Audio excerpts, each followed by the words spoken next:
نو زما عزتمندو ما عرض کولو چې دین اسلام دې ته نه ویلې کېږي چې ستا په زړه کې کوم خواهش راپورته شي، کوم شوق راپورته شي، په هغې باندې ته عمل کې چې یاره زه دا کار کوم، زما عمرې ته زړه کېږي، زما دې ته زړه کېږي، زما دا کول غواړم، او بل طرف ته فرایض پرېږدې یا په کبایرو کې په حرامو کې مبتلا یې. نه، اسلام خو دې ته وایي چې تا نه رب مطالبه کوي، ته خپل ځان هغې ته حواله کړي.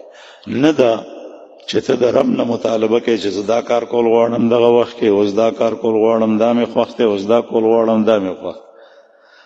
اسلام خو مطالبه ستا له طرف نه نه، دا د الله د طرف نه او د الله جل شانه د طرف نه مختلفو اوقاتو حالاتو کې مطالبې بیلې دي. د الله رسول فرمایي چې د سحر د مونځ نه پس او د مازدیګر د مونځ نه پس د سحر او د مازدیګر د مونځ نه علاوه بل مونځ نشته. اوس دې ټایم کې به نفل نه کوې، د شپې ټوله شپه الله ته ودرېږه، پېشمني نفل وکړو. الله جل شانه هغه خلق خوښوي چې څوک پېشمني په نفل ودرېږي. قرآن پاک کې ذکر دی، د رسول الله صلی الله علیه وسلم په حدیثو کې ذکر دی، لیکن دې وخت کې اوس نفل نه، چې نور راخیږي دې وخت کې نفل نه منع کړی، چې نور په سر ودرېږي دې وخت کې به نفل نه کوي، چې نور پروزي دې وخت کې د مازدیګر د فرض مونځ نه علاوه بل مونځ به نه کوي، نفل به نه کوي. دې وخت کې د الله جل شانه د تا نه مطالبه د مونځ د نه کولو ده، او د مونځ په وخت کې تا نه د الله مطالبه د مونځ د کولو ده. مال له سره شته دی، کال پې تیر شو، زکات در باندې فرض دی، دې وخت کې تا نه د الله جل شانه مطالبه په خپل مال کې صحیح حساب وکړه، د یو دمړي حساب وکړه او د هغې مقدار مطابق زکات راوباسه. ورکه تخمینه نه چې داسې د موټې ډک ور دی کو چې دا ډېرې دي،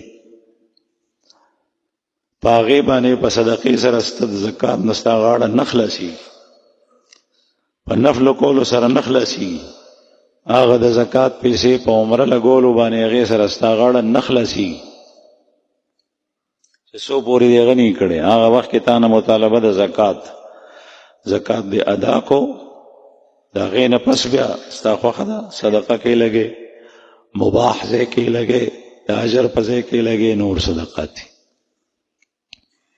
لکه د زنانو دا عادت وي، نوي وظیفې، نوي خبرې، نوي مونځونه چې دا ورته بیان کې ډېر خوند ورکوي. فرض مونځ پرېږدي خو هغه مونځ به یې نیولی. دین هغه دی چې الله جل شانه حکم نازل کړی، نوي خبرې نشته. مونږ اوس بله ورځ احد ته لاړو، نو زه د ډېرو خبرو سره تنګېږم، خپله هم ډېرې خبرې نه غواړم، مجبوري مې څه وکړم. اوس چې نه کېناستې مرۍ مې خرابه ده، تاسو بمبۍ چې دی راغلی خبرې زړه کې مې زور نشته، او چې بل خبرې کوي نو دا سر مې داسې چې سم ته به وایي کټوۍ ووایې شي، نو سر مې خوږېږي. نو موږ زیارتونه کول مدینه منوره کې، نو یو هایس مره ونیولو، هغه سره مو پیسې وکړې، هغه سره کېناستو، ما سره افراد د کور ګڼ 9 کسانو مونږ په هغې کې چې کېناستو، نو چې څنګه کېناستو سره سلام خو وشو، د سلام نه علاوه نورې خبرې هغه ډریور استاد شروع کړي. ما خدای دې خیر وکړي، سړی خبرلوست دی، بړبنګ دی، چې څه به راسره کوي، زه خبرونه تنګېږم. بیا وایي چې اول به تاسو قبا ته بوځم چې هلته نفل وکړئ. نو ما ورته اوس فرض مونځ شوی دی، د نفلو وخت نه دی، نفل چې نور روحي هغې نه پس به کېږي، اول مونږ احد ته بوځم. هغه وایي چې ښه. چې احد ته لاړو، نو اوس شار شهدا ورته وایي، د مسجد نبوي نه احد ته نیغ شافهد، خدای دې وبخي، الله دې جنتونه نصیب کړي. ښه خلکو دا یو سړک جوړ کړی دی، او دا ما هلته نه تپوس وکړو، هلته راته یو عرب ووایي چې دا سړک شفاعت په دې نیت باندې جوړ کړی دی چې آلته په احد کې د پیغمبر علیه السلام د خوږ تر مزار دی، قبر دی. حضرت حمزه رضی الله عنه سید الشهدا، او په مسجد نبوي کې د رسول الله صلی الله علیه وسلم جسد اطهر پروت دی، قبر مبارک دی. نو حضرت حمزه په قبر کې داسې پروت دی لکه سړی چې د رسول الله صلی الله علیه وسلم قبر ته ګوري. نه خط ده په دې منځ کې آبادي وه، وډ وډ پلازې وې، بلډینګه. ما ته هغه کس ووی چې مخکې دا سړک داسې تاو شوی را تاو شوی، د هغه نیغ کو دا منځ کې ټول آبادي واغېسته، پیسې پې ورکې، بیا هغه ټوله وغورځوله، بیا هغه سړک نیغ جوړ کو چې رسول الله صلی الله علیه وسلم په درې تره څنګه مین او څنګه پې خوږ شوی و. نو چې د دوی په منځ کې آبادي نی چې حضرت حمزه په قبر کې مخ نبی کریم صلی الله علیه وسلم روزې ته مخامخ سر مبارک په دې نیت یې جوړ کړی. په هغه سړک باندې مونږ لاړو. تا راته عرض کوم چې عمرې ته یا حج ته ځئ نو علم حاصل کړئ، خو هر چا نه تپوس مه کوئ. عالم سره کښېنئ چې ستا په باندې ښه اعتمادي، نور چا نه تپوس چې دی چې کومه وینا کوي دا ټیک ده. کله کله بعضې عالمان هم دا نو خیز خطا شي. بهرحال دا سړی چې څنګه مونږ هغه د جبل احد نه دی خوا جبل رومات دی، وړوکی غر دی، هغې ته ورسېدو نو د بیان شروع کړ. ډریور استاد پنجابی بیان یې په اردو کې شروع کو، وی جنتی پہاڑ ہے، وی دا جنتی غر دی. د پنجاب دا خلق جنتی نه وی، جنتی وی. یہ جنتی پہاڑ ہے، دا جنتی غر دی. بیا لګیا شو، نو زما دا سر اوس داسې پړسي. وہی اس کا واقعہ یہ ہے کہ جب پښتو کې به وایم چې کله د پیغمبر علیه السلام تر حمزه صاحب شهید شو، نو رسول الله صلی الله علیه وسلم حضرت حمزه صاحب اوړو بقی ته هلته یې خښولو. نو دې غر ورته و، دا غر م ورسره روان شو حضرت حمزه صاحب د لاش سره. نو د الله رسول ورته وفرمایل چې هلکه ته څه کې، ته مه ځه. هغه ورته وایي چې نه زه به ورسره ځم. بیا ورته پیغمبر علیه الصلاة والسلام وایي چې ښه ته دلته پاتې شه، ته به په جنت کې، دا دې خوښه ده، خو دلته پاتې شه، خبره ومنه. بیا یې خبره ومنله، نو دا غر به په جنت کې. نو ما برداشت مې نه کړی شو. بل حدیث مبارک هم دی چې یو سړی دروغ ووایي، من کذب علی متعمدا فلیتبوأ مقعده من النار، جس نے میرے اوپر قصدن آمدن جھوٹ باندھا تو وہ اپنا ٹھکانہ جہنم بنا ہے. چې چا په ما دروغ وتپل جوړې کړل را باندې، دی د خپل ځای جهنم وګرځي.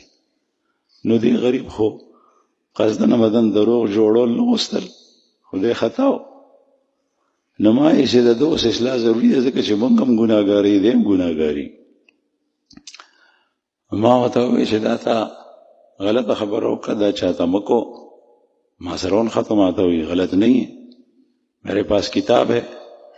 بیا ورته زه غوسه شوم، ما ورته تیرے پاس کتاب ہے، میرے پاس حدیث مبارک ہے. تیری کتاب پتہ نہیں کس نے لکھی ہے، اور حدیث مبارک صحابہ کرام نے روایت کی ہے. نو بیا ما ورته ویم یو خدا چې دا دروغ دی په رسول الله صلی الله علیه وسلم باندې جوړ کړل، او د الله د رسول باندې دروغ جوړول ډېره سخته ګناه ده. ته پوهېږې نه، ته ناپوهې قصدن نه کې، خدا ډېره خطرناکه خبره. دویم دا چې حضرت حمزه کله پیغمبر علیه السلام بقی ته وړی دی، خو په احد میدان کې ښخ دی. دریم دا چې غر ته پیغمبر علیه السلام وایي چې مه ځه، هغه وایي زه به ځم. د الله د رسول خبره نه مني. دا غر څه غر شو؟ په مدینه منوره کې یو غر دی، هغه د الله د رسول نو خوښ، ایت جبل عیر وایي، او احد هم غر دی، او دا د الله د رسول دومره خوښو چې حدیث مبارک ته صحیح، احد جبل یحبنا ونحبه، احد ایک پہاڑ ہے جو ہم سے بھی محبت کرتا ہے اور هم بھی اس سے محبت کرتے. احد داسې غر دی چې موږ سره مینه کوي، موږ هم ورسره مینه کوو. او اوس هم یو مسلمان چې احد مخامخ وویني سړی وایي چې په دې زړه کې مې کینولی.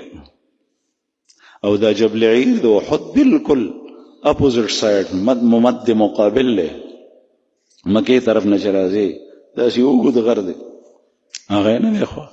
او دا الله رسول فرمایي چې د ثور او د عیر تر منځ ځای دا حرم دی. نو ما ورته وایي چې جنتي پهاړ ته احد پرېږدې او دا وړوکی غونې غر دی، دې ته وایي چې دا جنتي پهاړ دی. دا الله د رسول خبره هم نه منله. پی ورته چې ته په جنت کې دا خبرې کوم ځای کې دي؟ نو ما ورته داسې چلو کا چې تا مونږ سره د بوتلو مونږ د سره د ګرځولو خبره کړې ده، سره مونږ ګرځو خو په خوله مونږ د سمو وایه. هغه وایي چې ټیک یې په سخته مې ورته وایي، مې مونږ ته به یو شی نه ښې زیارتونو ته مو بوځه، خدای دې ورسره ښه وکړي. بیا سړی اخره پورې چپ و، ټلیفون باندې چا سره لګیا و، یو بل سره به لګیا و، مونږ سره خبرې نه کولې. الحمدلله مې خو وی ګرځولو، هر ځای ته یې بوتلو، دا فلان کې ځای، دا فلان کې ځای. سلمان فارسی صاحب باغ ته یې بوتلو، په هغې کې یو کوی دی، هغې څه 4 انچۍ غټ پیپ پې لګېدلی، زما په خیال غټ پیپ 4 انچۍ غټو ټیوبویل باندې چې لګېدي، دومره غټې اوبه یې راغورځولې، صفا اوښکې او رڼې اوبه. نو هغه اوبو ما ته خوند راکړو، ځکه چې هلته کویان کم دي.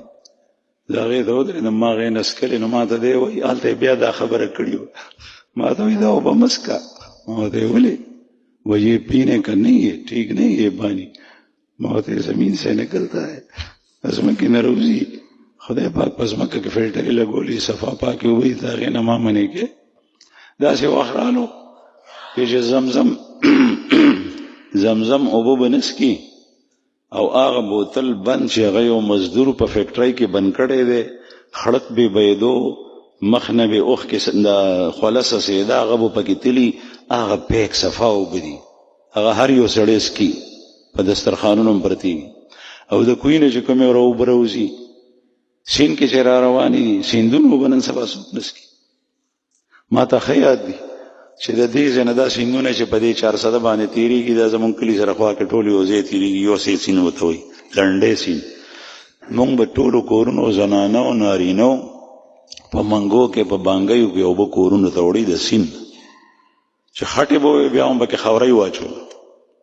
د الله رسول فرمایي چې دومره عمره حوض وي نو دا اوبه پاکې دي که نجاست پکې پروزي، خو چې رنګ او خوند او بوی بدل نه نو پاکې. او دا به راته وایي چې دا سیند دا مسکه، د دې خوړ اوبه مسکه. هلکه ولې مسکه؟ وی د کوی اوبه مسکه. ما ورته یې اسکم ته یې مسکه، ما ته بوتل هم ډک کړو، داسې پستې اوبه وې نرم. بیا د سلمان فارسی باغ، دا هغه باغ دی چې د دې باغ کجوري رسول الله صلی الله علیه وسلم په خپلو مبارکو لاسو لګولې. او سلمان فارسی آزاد سړی و، خو یهودیانو په زور باندې غلام کړو. دا یهودیان ډیر ظالم خلک دي، ډیر زیګرور دي، ډیر ناترسه دي. څومره 2 کاله ماشومان، ښځې، زنانه، کوترک ترسه پې نه راځي. اوس دی خدای پاک وکړي چې دا کیسه ختمه شي، څه خبره خو جوړېدو واله ده، او الله جل شانه داسې ختمه شي چې مونږ صرف ګورې ځان نه بچ کوو، مسلمان اول ایمان بچ کوي. او دې نرانو که سړي دي که ښځې دي، دا استقامت اختیار کړی، استقلال په لږو کې، په تندو کې، په جوبلو کې، په مرګونو کې، په شهادتونو کې، د ایمان نه دی پرېښی. الحمدلله د دنیا خلک هغې ته ګډوډ وي، هغه مسلمانانو چې ځان د مسلمان وایي خو دنیا پسې روان دی او د هغې سره پیښې کوي، نو دی هم ورته وایي چې دا کم عقل دی. الحمد په ورځ د قیامت به دا فیصله خدای کوي. د حق فیصله خو یې اوس کړې ده، خو دود کا دود او پانی کا پانی دا په ورځ د قیامت کېږي. په هر حال دا یهود ډېر ظالم قوم دی. سلمان فارسی صاحب آزاد سړی و، د سردار زوی و، او دی غلام کړی، یو په بل خرڅولو، بل په بل. مدینې منورې ته راورسېدو، د وی چې زه به د الله رسول باندې ایمان راوړم، دې دپاره مدینې ته رالم. بیا رسول الله صلی الله علیه وسلم چې کله هجرت کو سلمان فارسی سے ملاقات شو ایمان پراړو بیا ورته د الله رسول وی چې فلان کی مسلمان شه دا آزاد شدي خپل مالک نزان را خلاص کا وته وی چې مالک نزان را خلاص کا دې ته به کتابت وی غلام وته وی زب دومره کالو کې دومره پیسې درکم چې دومره پیسې می ضرور رسول نه ته ما پرې دي زب آزاد می چې ټیک نو یهودی ته وین چې ما په څومره باندې و پرې دي ته هغه ته وی چې سلوي اوقیه دومره درهم راړه دومره سونه راړه دومره او 300 کجوري نال کا چې دا دومره سونه دی راړه او دا دومره 300 کجوري دی وکړلې او بیا غباغ کجوري لوی شوی دا غي خصمانه کوا او بور کوا خواري وسر کو چې په کوم کال هغه میوه ونیسي نو په هغه کال باندې وته بیا آزاد او که هغه کې یو بوټي میوه نه ویلی نه ته وګوره بیا غلامي او سری په دومره کې خل چې هغه د په کلونه کې نشم خلاصو سونا به دې مسکین چاته نه راړ الله رسول درالو سره جوړن نیولې رسول الله صلی الله علیه وسلم ته وی چې سلمان څه چل دی وی چې یا رسول الله زنه شم آزاد دی وی ولې وی ما ته ویلي چې 300 بوټي وکړي چې هغه میوونی سي پاغه کې یو بوټي مرستنی اله آزادي او د کجوري بوټي د کجوري باغونو والا خلک وای چې په نهم کال باندې میونی سي اوس پکې بازي ګرم رااله په خوا داسې نه کال خدا شو او دومره سونه بزده کوم څه نه پیدا کو رسول الله صلی الله علیه وسلم ته فرمایي صبر وکړه الله جل شانه ولا روس پیغمبر علیه الصلاۃ والسلام څخه جهاد بکې د جنگونو کې مال غنیمت راتلو چرته نه سونه رااله وته چې دین او تعالی سلمان ته يهودي مالک ته دیوس وی یا رسول الله غدینه چې ته پوره کیږي دا وړي لګا وی ته خو تعالی رسول الله صلی الله علیه وسلم معجزه وا چې هغه او تعالی نو هغه کې پاتم شو هغه پوره شو هغه وړو يهودي حیران شو چې دومره سر د چته نه را هغه مطلب دا و چې دی آزاد نشي د کار سره په دویم شرط دا و چې اوس کجوري 300 بوټي پیراړل وته وی چې دا و کړی دی کې خو نشه خلاصې دی رانه رسول الله صلی الله علیه وسلم وته فرمایل چې ته اول ډوغلی وکنه بیا دا غینه پس دا بوزغلې راړه بوټي راړه او چې ډوغلی دې کنيستي بوټي دې راړل نو ما خبر کا نو د چې دا کارونه وکړ نو رسول الله صلی الله علیه وسلم پس لاړو چې یا رسول الله ډوغلی مې کنيستي دي بوټي مې راوړي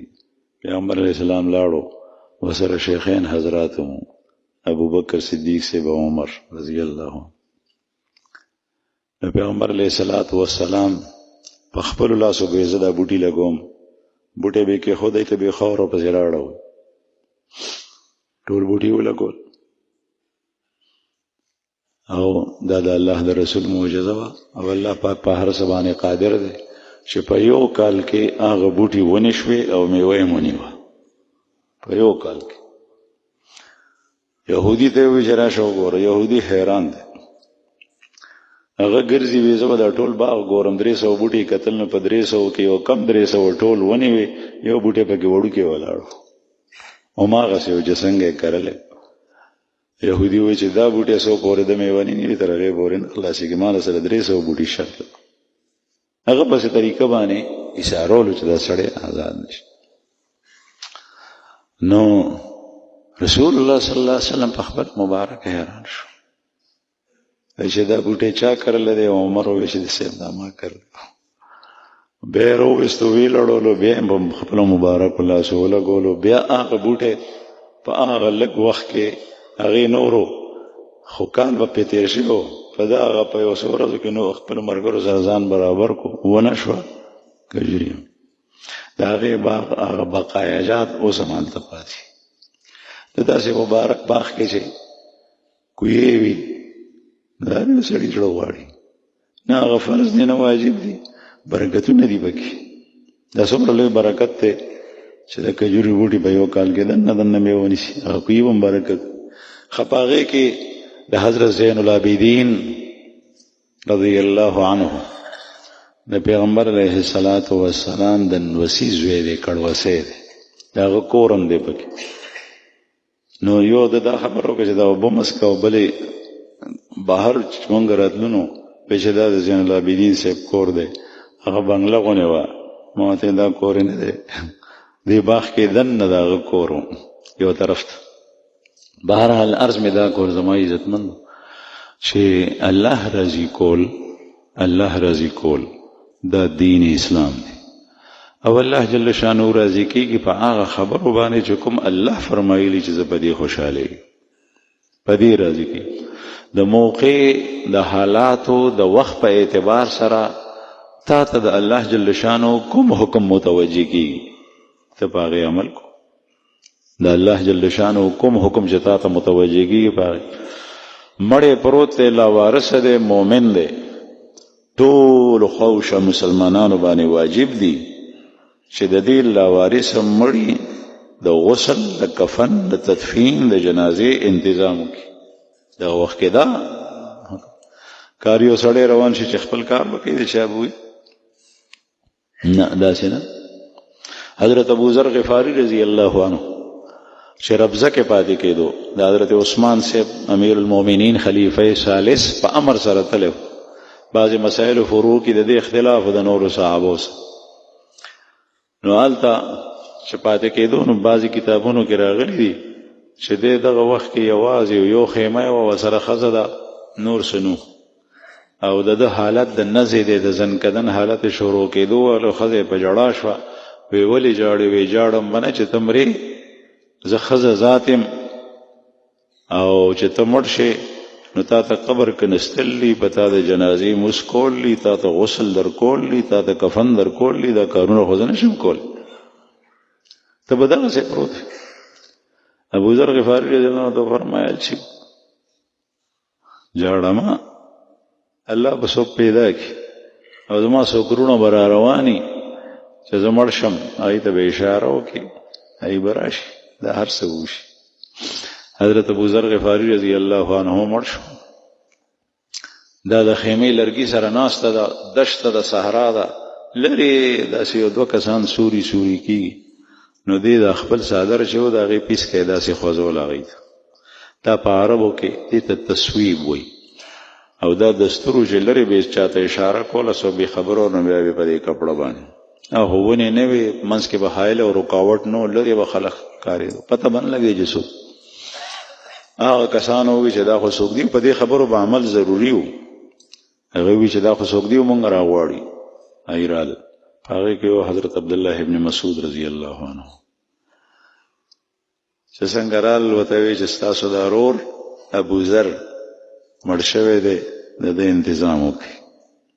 عبدالله ابن مسعود رضی الله عنه فرمایل چې رسول الله صلی الله علیه وسلم فرمایل چې دی پیدا شوی مې یوازې دی، مري به مې یوازې، وخت به مې یوازې تېري. نو د ده رایه بې ځان ته بېله وه بعضې مسایلو کې. پیدا کېږي خو هر یو سړی یوازې، او بیا مرګ هم داسې وشي چې څوک نو بیا هغوی ځان سره د شام نه کپړې راوړې په هغې څادرونو کې ورته کفن ورکو، ویې لامبولو، قبر یې ورته وکنستو، جنازه یې پرې وکړه. عرض مې دا کوله زما عزتمندو چې الله جل شانه تا ته په کوم وخت کې په کوم حالت کې څه حکم کوي هغې باندې عمل کول دا دین اسلام دی. او د الله نصرت په دغه طریقه په هغه خبرو په اخلاص په دې څیز باندې راځي. که طریقه دې درسته وه او هغه کار کې د اخلاص، نو لکه ما تاسو ته ووایي چې په عمره کې په حج کې چې وګورې نو ویډیوګانې، تصاویر او سا ما د دې تصویر کشي چې اوس کومه کېږي د دې نه مخکې دا حال نو شروع. هغه وخت چې ما تاسو ته مخکې بیان کو چې په شورتیانو به هم په تصویر استو باندې بد ګڼل، سخت نیول به کول. هغې نه پس ما خوبونه لیدل او یو خوب ما مسلسل لیدلی و. هغه ما ته اوس یاد دی، یو شپه نه څو شپې مې دی چې ما وی د خانه کعبې په هغه دیوال کې چې کوم دیوال د رکن یمانی او د رکن شامی ترمنځ دی، داسې د بوتانو دپاره یو ځای جوړ دی، پکې بوتان پراته. زه طواف کوم او ډېر سخت خفه شم. خانه کعبه کې او چې سار و پاسېدم خوب مې ولید نو ډېر سخت به خفه وم سره د پسو مې بیا دا خوب ولیدو بیا مې ولید څو ځله مې لیدلی یو مې دا لیدلی چې ماشومان دي په مطاف کې هلکان دي او مستی کوي لوبې کوي منډې وایي چې منډې وایي په مطاف کې هغه سر نه راخلاصي دې سر ته منډه چغې سورې شپېلې او تاړې غږوي او دې سر نه هغه سر ته ځي حالانکه چې خوب پاس پسېدم نو سخت به خفه وم ځکه چې قرآن کریم کې دا حالت الله جل شانه د مشرکانو ذکر کړی دی وما كان صلاتهم عند البيت الا مكاء وتصديه ان کافروں اور مشرکوں کی نماز یہ کہتے ہیں کہ ہم خانہ کعبہ کی قدر کرتے ہیں ان کی نماز وما كان صلاتهم عند البيت بیت اللہ کے ہاں وہ کیا ہے سیٹیاں بجانا اور تالیاں بجانا ددئی مز شپیلی غگول لی اور تاڑی غگول لی اس اکثر چکم من د مز دوران کی چغی سوری انتظامی په حوالی سری کار سوک چنی نو بہر حال دا ډیر د ادب مقام دی زمونږ یو مرګره د حضرت شیخ رحم الله خاص خادم خاص ته خلیفہ خاص د خپل شیخ حضرت مفتی صاحب دامت برکاتهم العالیه سره د افریقې په سفر باندې تلو افریقا کې یو خار دی وای ډرایور حالت حضرت مفتی صاحب فرمایل چې مونږ هغه سره ملاقات ته زه د غنوم د محمد گاڑی بوډا دی سپینګری دی کمزور دی د حضرت شیخ الحدیث مولانا زکریا رحم الله خادم خاص پاتې شي هغه مغستل چې حضرت مفتی صاحب راشي نو موږ په سپیشل خصوصي جهاز کې لاړو پای کې شپږ کسان راځي هغه ډېر هغه سره چې ملاقات شو ما ته ډېر خوند راکو ما حضرت ته وویل ډېر ذاکر دی ډېر نیک سړی دی هغه ته اوس مدینه مکه مکرمه کې بل مرګره دی هغه ته وویل چې ته مدینه کې زما کور دی آل تراشه آل ته کې بیمار پروت دی مدینه کې به ډېر تفصیلی پیغام او تاسو ته ماته وورول هغه ته یو خبر کړی او نور خبرې کړی خو یو خبره سره پہ پیارے آپ کی بات بالکل ٹھیک ہے مدینہ منورہ تو مدینہ ہے لیکن میں اس بات سے ڈرتا ہوں کہ کہیں مجھے وہاں بے ادبی نہ ہو بے ادبی رہنا نشي دا به زما دپاره غټ نقصان زمونږ اکابر د دې خبرې نه یریدل مولانا سنجان صاحب شهید رحمه الله دا واقع بیانوله وی چې مونږ کله سبق وی هغه زمانه کې ما دا خبره اوریدلې و چې یو سړی راغلی ماسته خوړل وی د مدینې نه ماسته خو تراودي د شپې نبی کریم صلی الله علیه وسلم په خوب کې ولید پیغمبر علیه الصلاۃ والسلام وته فرمایل زما د خار ماسته تراودي زوزه د خار کې مو پاتې کېږي دا غي وفات په دې حالت بے ادبی دا الله جل شانو نخوخي خدایا ساتي د یو مؤمن مسلمان نیک ولی الله اس پتن لګي چې کوم مؤمن مسلمان د الله دوست دی هر مؤمن د الله دوست دی چې خپل ایمان محفوظ کړي دا غزړه ازارول دا غبي ادبی کول بیا د دین زیات سختي نن سبا چې چاته یو عالم خبرو کی د عالم سپکاوي د عالم بد یہ دین مولویوں کا تو نہیں ہے نو چې د مولا ته دین نه بیانې نو ته به څوک بیانې یهودي به ته دین بیانې پیرنګي به ته بیانې د هندوستان هندو به ته دین بیانې سیک به ته دین بیانې هغه نه به ته دین اخلي دا خو به څوک بیانې چې څوک په دین باندې پوي نو عرض مې دا کول زما عزتمندو چې بې ادبي د رسول الله صلی الله علیه وسلم د خار د اغه زید اغه خلکو ما نه کله کله خپل مرګري ما ته وایي چې زه مکې ته ځم سعودیا ته ځم نوکرۍ پسې نو زه ورته یم نوکرۍ ته مزه او حج او عمرې ته ځه او بیا واپس راځه ځکه چې نوکرۍ ته ځې نو نن سبا د هغه خلکو معاملات ټیک نه دي تا سره چا خرابه معامله وکړه پیسې د نه ایسارې کې نو ته به بیا د هغې یو کس په وجه باندې د هغه ټولو خلکو ته سپک ګوري دا رب داسې دي ما د ډېرو نه واورېده نیکانو خلکو زه ورته یم چې ټول اورم ما یادو هغه سړي تا سره داسې کړي نه دی داسې دي فلانکي ځای کې هم داسې وکړ لنډي ځای کې هم داسې وکړ نو چې کله دا ټکې د خولې نه وځي نو د الله رسول په دې باندې هغې ته زور رسي ځکه چې په دې کې خو د هغوی مشران هم ټول راغلل. نو عرض مې دا کولو زما عزتمندو چې ادب د هر یو سیس د هغې ډېر خیال ساتل پکار. یو مسلمان، یو مؤمن، یو عالم، یو نیک کس د هغه نیک عمل خیال کو چې د هغه زړه آزار نه کړي، د هغه بې ادبي ونه کړي، هغه ته بد ونه وی، د هغه کنځل نه کړي، هسې نه چې ستا ټول اعمال حبتي شي. رسول الله صلی الله علیه وسلم باندې چې کوم کلام نازل شوی دی قرآن پاک، هغې کې یو آیت دی ولا ترفعوا اصواتكم فوق صوت النبي ولا تجهروا له بالقول كجهر بعضكم لبعض ان تحبط اعمالكم وانتم لا تشعرون. اے مومنانو د پیغمبر په आवाज باندې خپل आवाज مو اوچتوئ او هغه ته داسې نارې مو وهئ لکه څنګه چې تاسو یو بل ته نارې وهئ.